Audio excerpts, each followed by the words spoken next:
For Coach. I see James hand up. Good morning, Coach. Morning, James. Can you talk a little bit about taking your football team from the training camp or playing shape into game shape, if you will? And again, you're punching the clock. It's week one, and it's time to line them up from scrimmage and get it going. Yeah, I think across the country, everybody goes through training camp.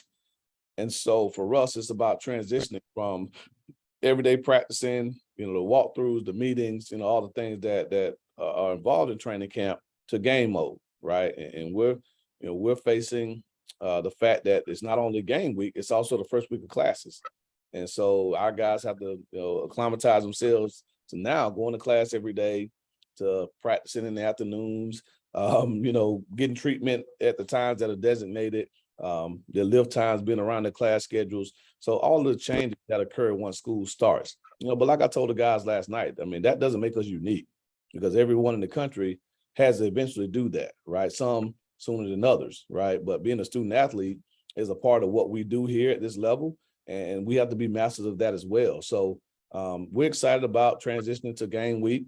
Now it's more about execution, about making sure that our guys have the legs back and not the grind of training camp, the banging, the running, the conditioning, all those things. We've tried to work ourselves into game shape over the course of these 25 practices. And hopefully by the time we take the field at 8:00 on Saturday, that our guys are conditioned enough to be able to play 4 full quarters of football. Coach, recently I had the opportunity to stop by the highest of 7 hills and see your training camp, cover that. Can you talk a little bit about Mr. Land? And you alluded to him. This gentleman has a great opportunity to be one of the all-time greats and be a gentleman who definitely moves on and plays on Sunday. Yeah, Isaiah Land is a special young man. You talk about a guy who coming out of high school had one scholarship offer, and that was the Florida A&M. And that offer came not because he was on our radar or because he was on all these lists. It came because I went to his school to recruit a quarterback that he had. And it just so happened that the D-line coach, as I was waiting on the quarterback, came out and asked me if I watched a film of his situational pass rusher. He went to Grayson High School, which is a powerhouse program there in the north of Atlanta. And a lot of his teammates went on to play Power 5 football. And so he didn't even really start for them. He was kind of a third down pass rush specialist, went in, watched the film, saw that he had a high motor, saw that he was a developmental guy. He was only about 180 pounds at the time, if that, at a little over 6'3". And so we took a chance on him. We saw something in him that we thought would eventually make him a good player. Don't think any of us saw him becoming the nation's best defensive lineman and future NFL player, right? So just extremely happy for him, but we say in this program, you get what you deserve. And he's deserved everything that's come his way because of the way he works, because of his approach to the game, his attitude, his mental toughness, the adversity that he's had to overcome being here for the last going on 5 years.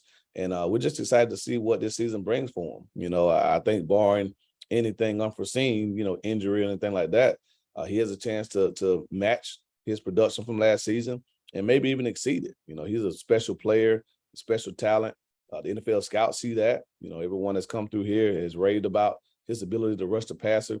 And I think they're all circling this game because this will probably be the litmus test for many of the NFL personnel to see how he does going up against Power 5 offensive linemen. So I know he's excited about it.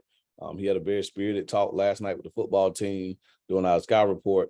And I'm excited to watch number 31 go out and wreak havoc on ACC quarterbacks like he's done on Swac quarterbacks over the last couple of years.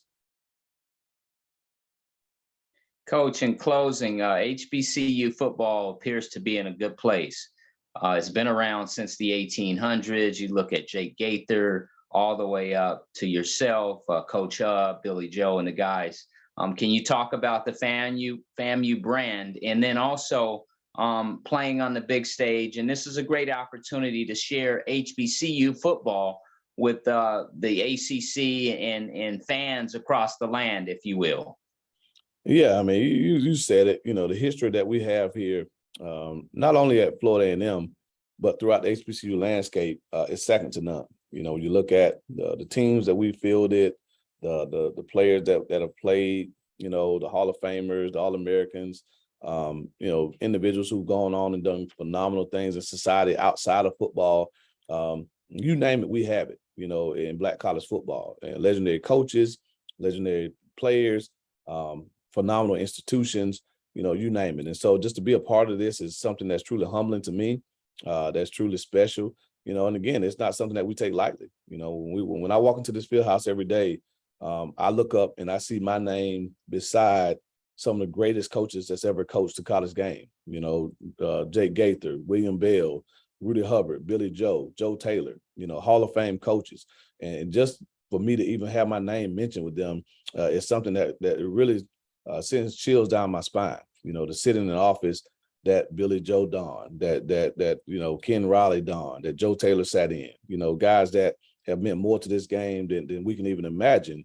It's something special, you know. But that's the great thing about Florida A&M. That's the great thing about walking into this field house every day, that you're a part of history, you know. And I really do give a huge shout out to Carolina, you know, for really making this game an emphasis on HBCUs. We have honorary coaches, you know, Rudy Hubbard on our side, Bill Hayes and Rob Broadway on their side. And so a week worth of activities, you know, highlighting HBCU culture, highlighting the Black experience. And so again, you know, my hat goes off to them for having the foresight to want to put HBCUs on a platform.